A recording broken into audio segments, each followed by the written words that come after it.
Hello नमस्कार दोस्तों, आप लोग कैसे हैं? आई होप आप लोग अच्छे होंगे। तो मैं आज आप लोगों को इतिहास की प्रमुख घटना के बारे में बताने वाला हूँ। ये इसमें मेरा पार्ट 1 हो गया।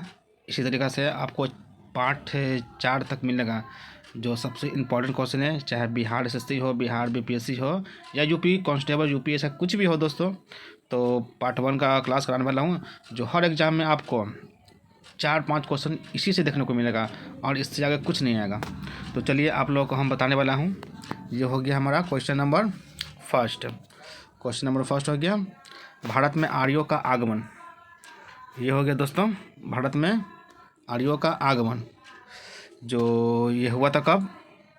ये हमारा हो गया 1500 ईसा पूर्व में। ठीक है दोस्तों, 1500 ईसा पूर्व में हुआ था आर्यों का आगमन। सबसे पहले भारत में आर्यों का आगमन हुआ था, जब कब हुआ था? 1500 ईसा पूर्व में। चलिए नेक्स्ट है हमारा ऋग्वैदिक काल। ऋग्वैदिक काल कब से कब के बीच में माना जाता है? तो ऋग्वैदिक काल जो हो गया 1500 से लेकर 1000 ईसा पूर्व के बीच में हम लोग का ऋग्वैदिक काल माना जाता है। इसको भी याद कर लीजिएगा और हमारे चैनल को लाइक सब्सक्राइब कर लीजिएगा ताकि बहुत सारे लोग इससे जुड़ पाएँ और अच्छे अच्छे क्वेश्चन को आप लोगों को सामने कराएंगे, ताकि हमारे वीडियो को लाइक सब्सक्राइब कर दीजिए। चलिए नेक्स्ट क्वेश्चन पे आते हैं। क्वेश्चन हो गया उत्तर वैदिक काल। ये हो गया हमारा उत्तर वैदिक काल। उत्तर वैदिक काल को ईसा पूर्व माना जाता है। तो 1000 से लेकर 600 ईसा पूर्व के बीच में हम लोग को उत्तर वैदिक काल माना जाता है। चलिए नेक्स्ट है हम लोग का महावीर का जन्म। महावीर का जन्म कब हुआ था? तो 540 ईसा पूर्व में महावीर का जन्म हुआ था। हमारे महावीर जैन धर्म संबंधित हैं। चलिए नेक्स्ट है महावीर का निर्माण। महावीर का निर्माण कब हुआ था, यानी कि इसका मृत्यु? तो 478 ईसा पूर्व में हुआ था महावीर का निर्माण। जन्म हुआ था 540 ईसा पूर्व में। ईसा पूर्व जो पीछे के कैलेंडर चलता है और ईस्वी आगे चलता है। चलिए तो आप लोग समझ में आ गया होगा। नेक्स्ट हमारा गौतम बुद्ध का जन्म। गौतम बुद्ध का जन्म कब हुआ था? तो 563 ईसा पूर्व में। 563 ईसा पूर्व में गौतम बुद्ध का जन्म हुआ था। अगर आप लोग मेरे बात को भी सुन लीजिएगा तो याद हो जाएगा, क्योंकि मैं सबसे अच्छा कंटेंट करता हूँ हर एग्ज़ाम के लिए। चलिए नेक्स्ट है गौतम बुद्ध का महापरिनिर्वाण। महापरिनिर्वाण का मतलब होता है दोस्तों कि मृत्यु। तो गौतम बुद्ध का मृत्यु कहाँ हुआ था? तो 483 ईसा पूर्व में हुआ था गौतम बुद्ध का महापरिनिर्वाण। इसे हम लोग बोलते हैं महापरिनिर्वाण बोलते हैं। जो कब हुआ था गौतम बुद्ध का? 483 ईसा पूर्व में। चलिए नेक्स्ट है सिकंदर का भारत पर आक्रमण। सिकंदर मतलब भारत में कब आक्रमण किया था? तो 326 से लेकर 325 ईसा पूर्व के बीच में, यानी कि 326 कहीं कहीं देखने को मिलेगा, कहीं कहीं 325 देखने को मिलेगा। तो आप लोग इसको याद कर लीजिएगा। तो सिकंदर का भारत पर आक्रमण कब हुआ था? 326 बोलिए या फिर 325 ईसा पूर्व के बीच में सिकंदर जो थे भारत पर आक्रमण कर चुके थे। चलिए नेक्स्ट आते हैं हम लोग को चंद्रगुप्त मौर्य की मृत्यु। चंद्रगुप्त मौर्य की मृत्यु कब हुआ था? 298 ईसा पूर्व में हो गया था चंद्रगुप्त मौर्य का मृत्यु। इस सब क्वेश्चन को याद कर लीजिएगा, हर एग्जाम में ये देखने को मिलेगा है। चाहे हमारा जो भी एग्ज़ाम हो, बिहार हो चाहे सेंट्रल एग्जाम हो, कोई भी गवर्नमेंट एग्जाम को आपको देखने को मिलेगा चंद्रगुप्त मौर्य की मृत्यु कब हुआ था? 298 ईसा पूर्व में। नेक्स्ट हो गया अशोक द्वारा कलिंग पर विजय। अशोक द्वारा कलिंग पर कब विजय हुआ था? 261 ईसा पूर्व में हुआ था अशोक के द्वारा कलिंग पर विजय। तो कलिंग पर अपना विजय कब मना लिया था? 261 ईसा पूर्व में, जो पड़ता है गुजरात में। नेक्स्ट है विक्रम संबंध का आरंभ। विक्रम संबंध का आरंभ हुआ था 58 ईसा पूर्व में। 58 ईसा पूर्व में हुआ था विक्रम संबंध का आरंभ हुआ था।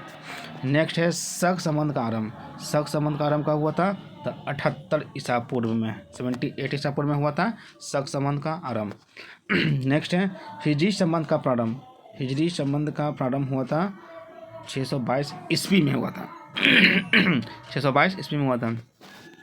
तो नेक्स्ट है फाहियान का भारत का आक्रमण। फाहियान की भारत पर यात्रा।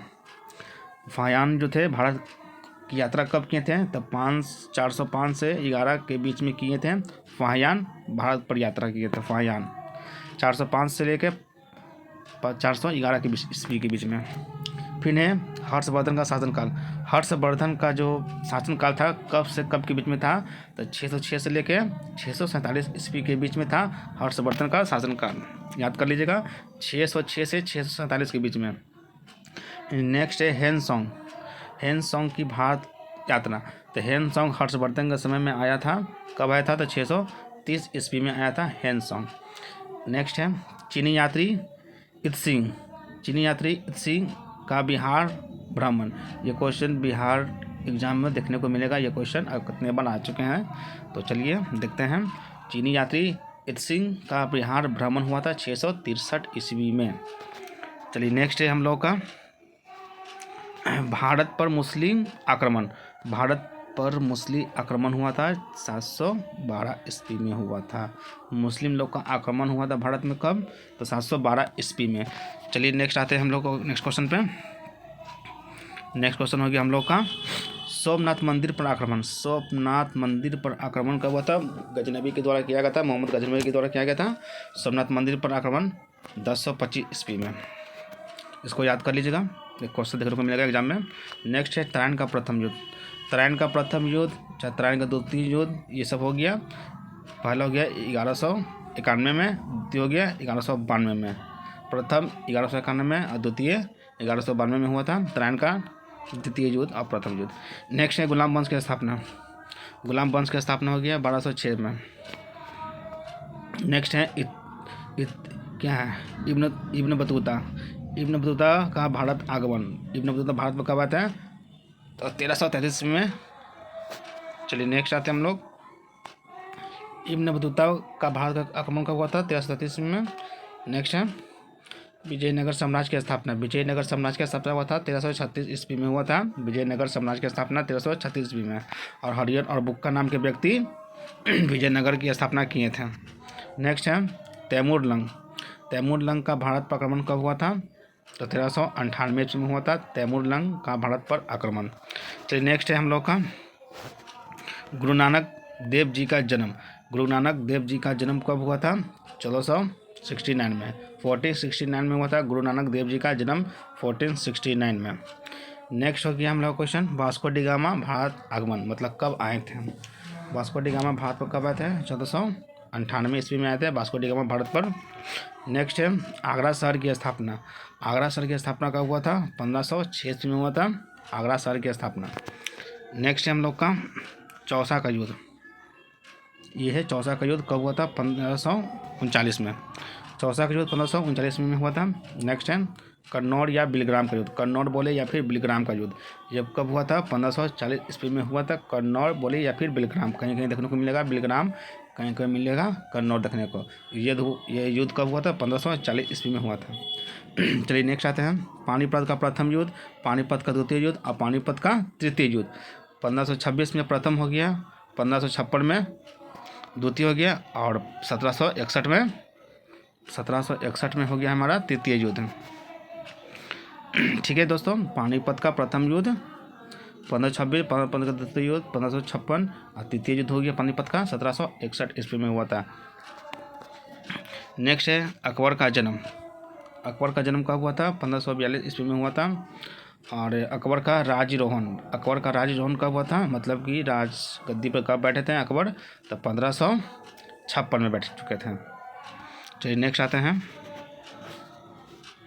नेक्स्ट हो गया अकबर का राजारोहण, पता चल गया हम लोग को कब बैठे थे अकबर? 1556 ईस्वी में। और नेक्स्ट है हल्दी घाटी का युद्ध। हल्दी घाटी का युद्ध कब हुआ था? 1576 ईस्वी में हुआ था हल्दी घाटी का युद्ध। और ये नेक्स्ट हो गया दीन इलाही धर्म की स्थापना अकबर के द्वारा किया गया था। दीन इलाही धर्म की स्थापना अकबर के द्वारा किया गया था। अकबर के द्वारा किया गया था दीन इलाही धर्म की स्थापना कब? तो 1582 में।